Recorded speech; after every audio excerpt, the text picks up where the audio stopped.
Well, I've just finished the last meeting of this week's long trip, the U.S.-Russian summit. And I know there were a lot of hype around this meeting, but it's pretty straightforward to me, the meeting. One, there's no substitute, as those of you who have covered me for a while know, for face-to-face dialogue between leaders. None. And President Putin and I had share a unique responsibility to manage the relationship between two powerful and proud countries. A relationship that has to be stable and predictable. And we should be able to cooperate where it's in our mutual interest. And where we have differences, I want President Putin to understand why I say what I say and why I do what I do, and how we'll respond to specific kinds of actions that harm America's interest. Now, I told President Putin my agenda is not against Russia or anyone else. It's for the American people. Fighting COVID-19, rebuilding our economy, reestablishing relationships around the world with our allies and friends, and protecting the American people. That's my responsibility as president. I also told him that no president of the United States could keep faith with the American people if they did not speak out to defend our democratic values, to stand up for the universal and fundamental freedoms that all men and women have, in our view. That's just part of the DNA of our country. So human rights is going to always be on the table, I told him. It's not about just going after Russia when they violate human rights. It's about who we are. How could I be the President of the United States of America and not speak out against the violation of human rights? I told him that unlike other countries, including Russia, we're uniquely a product of an idea. You've heard me say this before again and again, but I'm going to keep saying it. What's that idea? We don't derive our rights from the government. We possess them because we're born, period. And we yield them to a government. And so the forum, I pointed out to him that that's why we're going to raise our concerns about cases like Alexei Navalny. I made it clear to President Putin that we'll continue to raise issues of fundamental human rights, because that's what we are. That's who we are. The idea is we hold these truths self-evident, that all men and women, we haven't lived up to it completely, but we've always widened the arc of commitment and included more and more people. And I raised the case of two wrongfully imprisoned American citizens, Paul Whelan and Trevor Reed. I also raised the ability of Radio Free Europe and Radio Liberty to operate and the importance of a free press and freedom of speech. I made it clear that we will not tolerate attempts to violate our democratic sovereignty or destabilize our democratic elections, and we would respond. The bottom line is, I told President Putin that we need to have some basic rules of the road that we can all abide by. I also said there are areas where there's a mutual interest for us to cooperate. For our people, Russian and American people, but also for the benefit of the world and the security of the world. One of those areas is strategic stability. You asked me many times, what was I going to discuss with Putin before I came? I told you I only negotiate with the individual, and now I can tell you what I was intending to do all along. And that is to discuss and raise the issue of strategic stability and try to set up a mechanism whereby we dealt with it. We discussed in detail the next steps our country should take on arms control measures, the steps we need to take to reduce the risk of unintended conflict. And I'm pleased that you agreed today to launch a bilateral strategic stability dialogue. Diplomatic speak for saying get our military experts and our diplomats together to work on a mechanism that can lead to control of new and dangerous and sophisticated weapons that are coming on the scene now, that reduce the times of response, that raise the prospects of accidental war. And we went into some detail of what those weapon systems were. Another area we spent a great deal of time on was cyber and cybersecurity. I talked about the proposition that certain critical infrastructure should be off limits to attack, period. by cyber or any other means. I gave them a list. If I'm not mistaken, I don't have it in front of me, 16 specific entities, 16 defined as critical infrastructure under U.S. policy, from the energy sector to our water systems. Of course, the principle is one thing. It has to be backed up by practice. Responsible countries need to take action against criminals who conduct ransomware activities on their territory. So we agreed to task experts in both our countries to work on specific understandings about what's off limits and to follow up on specific cases that originate in other countries, in either of our countries. There's a long list of other things we spent time on, from the urgent need to preserve and reopen the humanitarian corridors in Syria so that we can get food, just simple food and basic necessities, to people who are starving to death. How to build it and how it is in the interest of both Russia and the United States to ensure that Iran does not acquire nuclear weapons. We agreed to work together there because as much as Russia's interest is ours. And to how we can ensure the Arctic remains a region of cooperation rather than conflict. I caught part of President Putin's press conference, and he talked about the need for us to be able to have some kind of modus operandi where we dealt with making sure the Arctic was, in fact, a free zone. And to how we can each contribute to the shared effort of preventing the resurgence of terrorism in Afghanistan. It's very much in the interest of Russia not to have a resurgence of terrorism in Afghanistan. There are also areas that are more challenging. I communicated the United States' unwavering commitment to the sovereignty and territorial integrity of Ukraine. We agreed to pursue diplomacy related to the Minsk agreement. And I shared our concern about Belarus. He didn't disagree with what happened. He just has a different perspective of what to do about it. But I know you have a lot of questions, so let me close with this. It was important to meet in person, so there can be no mistake about or misrepresentations about what I wanted to communicate. I did what I came to do. Number one, identify areas of practical work our two countries can do to advance our mutual interest and also benefit the world. Two, communicate directly that the United States will respond to actions that impair our vital interest or those of our allies. And three, to clearly lay out our country's priorities and our values so we heard it straight from me. And I must tell you, the tone of the entire meetings, I guess it was a total of 4 hours, was good, positive. There wasn't any strident action taken. Where we disagreed, I disagreed, stated where it was. Where he disagreed, he stated. But it was not done in a hyperbolic atmosphere. That is too much of what's been going on. Over this last week, I believe, I hope, the United States has shown the world that we are back, standing with our allies. We rallied our fellow democracies to make concerted commitments to take on the biggest challenges our world faces. And now we've established a clear basis on how we intend to deal with Russia and the U.S.-Russian relationship. There's much more work ahead. I'm not suggesting that any of this is done. We've gotten a lot of business done on this trip. And before I take your questions, I want to say one last thing. Folks, look, this is about how we move from here. I listened to, again, a significant portion of what President Putin's press conference was. And as he pointed out, this is about practical, straightforward, no-nonsense decisions that we have to make or not make. We'll find out within the next 6 months to a year whether or not we actually have a strategic dialogue that matters. We'll find out whether we work to deal with everything from release of people in Russian prisons or not.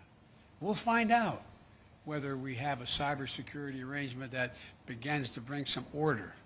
Because look, the countries that most are likely to be damaged failure to do that are the major countries. For example, when I talked about the pipeline that cyber hit for $5 million, that ransomware hit in the United States, I looked at him and I said, well, how would you feel if ransomware took on the pipelines from your oil fields? He said it would matter. This is not about just our self-interest. It's about a mutual self-interest. I'll take your questions, and as usual, folks, they gave me a list of the people I'm going to call on. So, Jonathan, Associated Press. Thank you, sir. U.S. intelligence has said that Russia tried to interfere in the last two presidential elections and that Russia groups are behind hacks like SolarWinds and some of the ransomware attacks you just mentioned. Putin, in his news conference just now, accepted no responsibility for any misbehavior. Your predecessor opted not to demand that Putin stop these disruptions. So what is something that concrete, sir, that you achieved today to prevent that from happening again, and what were the consequences you threatened him? Whether I stopped it from happening again, he knows I will take action, like we did when this last time out. What happened was we, in fact, made it clear that we were not going to continue to allow this to go on. The end result was we ended up withdrawing, they went withdrawing ambassadors, we closed down some of their facilities in the United States, etc. He knows there are consequences. Now look, one of the consequences that I don't know, I shouldn't say this, unfair of me. I suspect you may all think doesn't matter. But I'm confident matters to him, I'm confident matter to him and to other world leaders of big nations. His credibility worldwide shrinks. Let's get this straight. How would it be if the United States were viewed by the rest of the world as interfering with the elections directly of other countries and everybody knew it? What would it be like if we engaged in activities that he is engaged in? It diminishes the standing of a country that is desperately trying to make sure it maintains its standing as a major world power. And so it's not just what I do, it's what the actions that other countries take, in this case Russia, that are contrary to international norms. It's the price they pay. They are not able to dictate what happens in the world. There are other nations of significant consequence, i.e. the United States of America being one of them. Mr. President, just a quick follow on the same theme of consequences. You said just now that you spoke to him a lot about human rights. What did you say would happen if opposition leader Alexei Navalny dies? I made it clear to him that I believe the consequences of that would be devastating for Russia. I'll go back to the same point. What do you think happens when he's saying it's not about hurting Navalny, all the stuff he says to rationalize the treatment of Navalny, and then he dies in prison? I pointed out to him that it matters a great deal when a country, in fact, and they asked me why I thought it was important to continue to have problems with the president of Syria. I said because there's a violation of international norm. It's called the Chemical Weapons Treaty. Can't be trusted. It's about trust. It's about their ability to influence other nations in a positive way. Look, would you like to trade our economy for Russia's economy? Would you like to trade? And by the way, we talked about trade. I don't have any problem with doing business with Russia as long as they do it based on international norms. It's in our interest to see the Russian people do well economically. I don't have a problem with that. But if they do not act according to international norms, then guess what? That only won't happen with us. It will not happen with other nations. And he kind of talked about that, didn't he, today? About how the need to reach out to other countries to invest in Russia. They won't, as long as they are convinced that, in fact, the violations, for example, the American businessman who was in house arrest, and I pointed out, you want to get American business to invest, let him go. Change the dynamic. Because American businessmen, we're ready to show up. They don't want to hang around in Moscow. I mean, look, guys, I know we make foreign policy out to be this great, great skill that somehow is sort of like a secret code. All foreign policies is a logical extension of personal relationships. It's the way human nature functions. And understand, when you run a country that does not abide by international norms, and yet you need those international norms to be somehow managed so that you can participate in the benefits that flow from them, it hurts you. That's not a satisfying answer.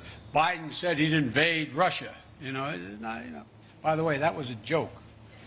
That's not true. But my generic point is, it is more complicated than that. David Sanger. I thought I just saw David. There he is. Thank you, Mr. President. In the run-up to this discussion, there's been a lot of talk about the two countries spilling down into a Cold War. And I'm wondering if there was anything that you emerged from in the discussion that made you think that he... With your permission, I'm going to take my coat off. The sun is hot. Anything that would make you think that Mr. Putin has decided to move away from his fundamental role as a disruptor, particularly a disruptor of NATO and the United States. And if I could also just follow up on your description of how you gave him a list of critical infrastructure in the United States, did you lay out very clearly what it was that the penalty would be for interfering in that critical infrastructure? Did you leave that vague? Did he respond in any way to it? Let me answer your first. Well, I'll answer your second question first. I pointed out to him we have significant cyber capability, and he knows it. He doesn't know exactly what it is, but it's significant. And if in fact they violate these basic norms, we will respond. Cyber. He knows, in the cyber way. Number two, I think that the last thing he wants now is a Cold War. Without quoting him, which I don't think is appropriate, let me ask you a rhetorical question. You got a multi-thousand-mile border with China. China's moving ahead, hell-bent on election, as they say, seeking to be the most powerful economy in the world, the largest, and the most powerful military in the world. You're in a situation where your economy is struggling. You need to move it in a more aggressive way than in terms of growing it. And I don't think he's looking for a Cold War with the United States. I don't think it's about as I said to him, I said, your generation and mine are about 10 years apart. This is not a kumbaya moment, as they used to say back in the 60s in the United States, like, let's hug and love each other. But it's clearly not in anybody's interest, your country's or mine, for us to be in a situation where we're in a new Cold War. And I truly believe he thinks that. He understands that.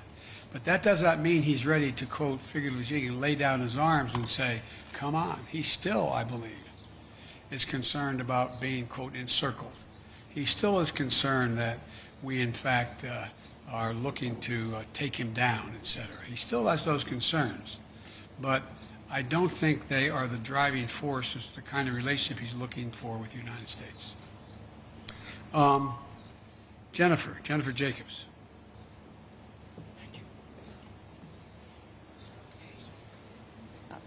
Thank you, Mr. President. Is there a particular reason why the summit lasted only about 3 hours? We know you had maybe allotted 4 to 5 hours. Was there any reason it ran shorter? Also, President Putin said that there were no threats or scare tactics issued. Do you agree with that assessment, that there were no threats or scare tactics? Yes. And also, did you touch on Afghanistan and the safe withdrawal of troops? Yes, yes, yes, and yes. Let me go back to the first part. The reason it didn't go longer is when the last time two heads of state have spent over 2 hours in direct conversation across the table, going into excruciating detail. You may know of time, I don't. I can't think of one. So we didn't need, as we got through when we brought in the larger group, our defense, our intelligence, and our foreign, well, my foreign minister wasn't foreign minister, my Secretary of State was with me the whole time. Our ambassador, et cetera, we brought everybody in. We had covered so much. And so there was a summary done by him and by me of what we covered. Lavrov and Blinken talked about what we had covered. We raised things that required more amplification or made sure we didn't have any misunderstandings. And so it was kind of after 2 hours there, we looked at each other like, okay, what next? What is going to happen next is we're going to be able to look back, look ahead in 3 to 6 months and say, did the things we agreed to sit down and try to work out, did it work? Are we closer to a major strategic stability talks and progress? Are we further along in terms of and go down the line? That's going to be the test. I'm not sitting here saying because the President and I agreed that we would do these things that all of a sudden it's going to work. I'm not saying that. What I'm saying is I think there's a genuine prospect to significantly improve the relations between our two countries without us giving up a single solitary thing based on principle and our values. No, there were no threats. There were, as a matter of fact, I heard he quoted my mom and quoted other people today. It was very, as we say, which will shock you coming from me, somewhat colloquial. And we talked about basic fundamental things. And you know how I am. I explain things based on personal basis. What happens if, for example. And so there were no threats, just simple assertions made, and no, well, if you do that, then we'll do this, with anything I said.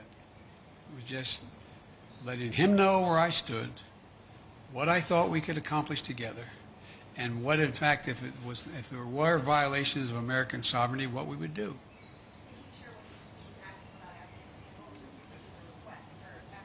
No, he asked us about Afghanistan. He said that he hopes that we're able to maintain some peace and security, and I said that has a lot to do with you. He indicated that he was prepared to, quote, help on Afghanistan. I won't go into detail now, and help on Iran, and help on, and in return we told him a lot what we wanted to do relative to bringing some stability and economic security, or physical security, to the people of Syria and Libya. So we had those discussions.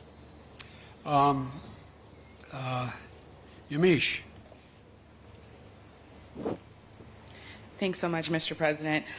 You say that you didn't issue any threats? Were there any ultimatums made when it comes to ransomware? And how will you measure success, especially when it comes to these working groups on Russian meddling and on cybersecurity? Well, it's going to be real easy. They either, for example, on cybersecurity, are we going to work out where they take action against the ransomware criminals on Russian territory? They didn't do it. I don't think they planned it in this case. And are they going to act? We'll find out. Will we commit? What can we commit to act in terms of anything affecting, violating international norms that negatively affects Russia? What are we going to agree to do? And so I think we have real opportunities to move. And I think that one of the things that I noticed when we had the larger meeting is that people who are very, very well informed started thinking, you know, this could be a real problem. What happens if that ransomware outfit were sitting in Florida or Maine and took action, as I said, on their single lifeline to their economy, oil? It'd be devastating. And they're like, you could see them kind of go, oh, we'd do that, but like, whoa. So it's in everybody's interest that these things be acted on. We'll see, though, what happens from these groups we put together. The third one, yes, go ahead. Mr. President, when President Putin was questioned today about human rights, he said the reason why he's cracking down on opposition leaders is because he doesn't want something like January 6th to happen in Russia. And he also said that he doesn't want to see groups formed like Black Lives Matter. What's your response to that, please? My response is kind of what I communicated, but I think that's a ridiculous comparison. It's one thing for literally criminals to break through cordon, go into the Capitol, kill a police officer, and be held unaccountable. And it is for people objecting and marching on the Capitol and saying, you are not allowing me to speak freely. You are not allowing me to do A, B, C, or D. And so they're very different criteria. Steve Holland, Reuters. President Putin said he was satisfied with the answer about your comment about him being a killer. Could you give us your side on this? What did you tell him? He's satisfied. Why would I bring it up again? And now that you've talked to him, do you believe you can trust him? Look, this is not about trust. This is about self-interest and verification of self-interest. That's what it's about. So I virtually almost anyone that I would work out an agreement with that affected the American people's interest, I don't say, well, I trust you, no problem. Let's see what happens. You know, as that old expression goes, the proof of the pudding is in the eating. We're going to know shortly. Igor, Radio Free Europe and Radio Liberty. Hello, Mr. President.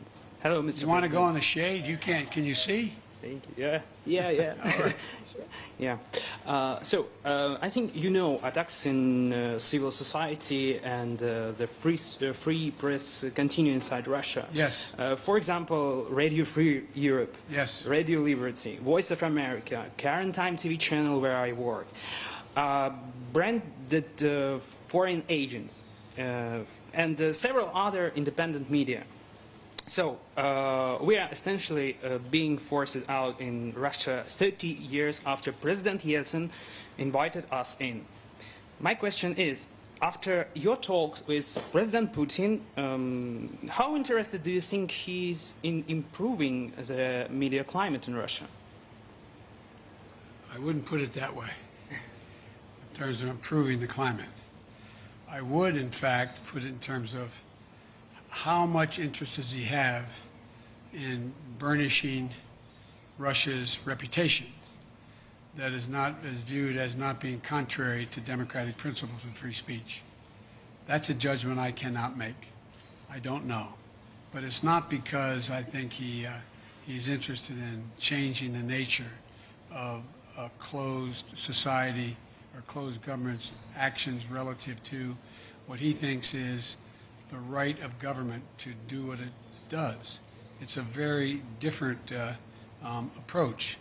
You know, there's a couple of really good biographies. I told him I read most everything he's written and the speeches he's made, and I've read a couple of very good biographies, which many of you have as well. And I think, I pointed out to him that Russia had an opportunity, that brief shining moment after Gorbachev and after things began to change drastically, to actually generate a democratic government. But what happened was it failed, and there was a great race among Russian intellectuals to determine what form of government would they choose and how would they choose it. And based on what I believe Mr. Putin decided was that Russia has always been a major international power when it's been totally united as a Russian state, not based on ideology, whether it was going back to Tsar and commissars straight through to the revolution, the Russian Revolution, and to where they are today.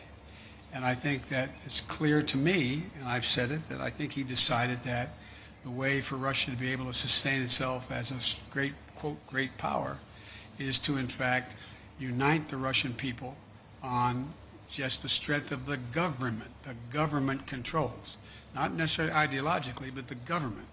And I think that's the choice that was made. I think I'm not going to second guess whether it could have been fundamentally different, but I do think it does not lend itself to Russia maintaining itself as one of the great powers in the world.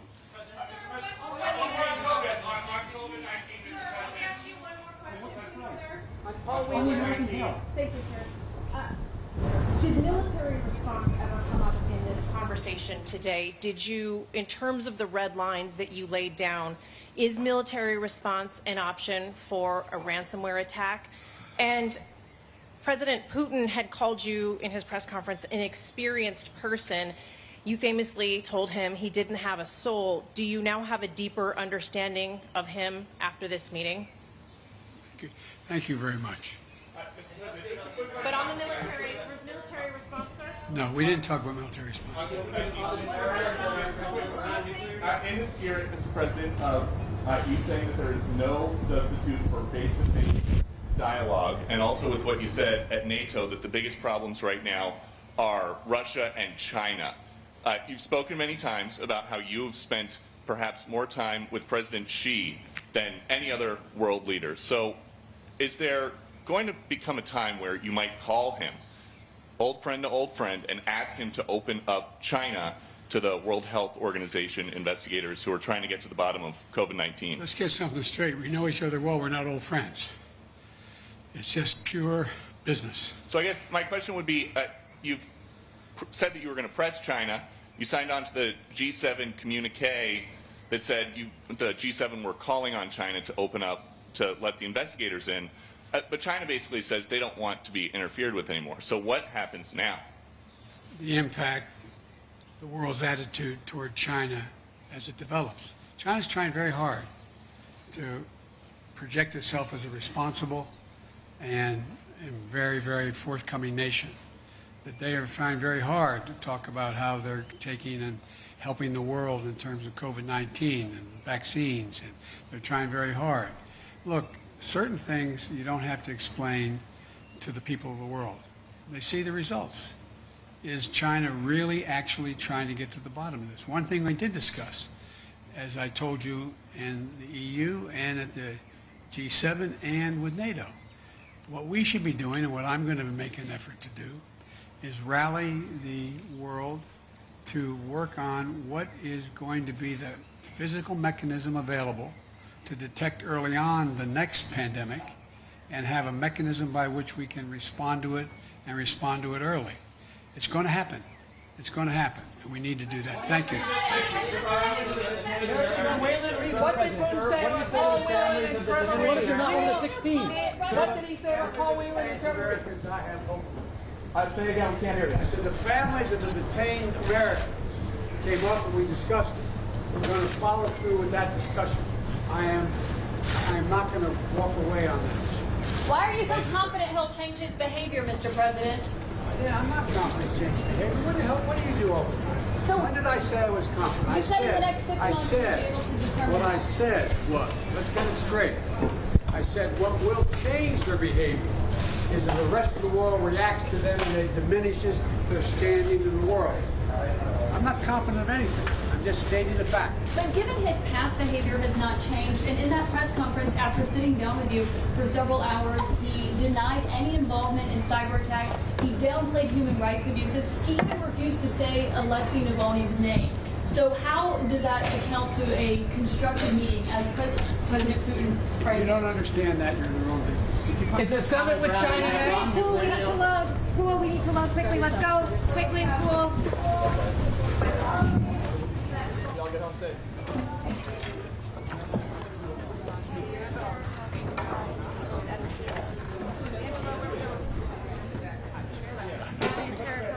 Hey, Never helped me with basketball. Might as well help with something.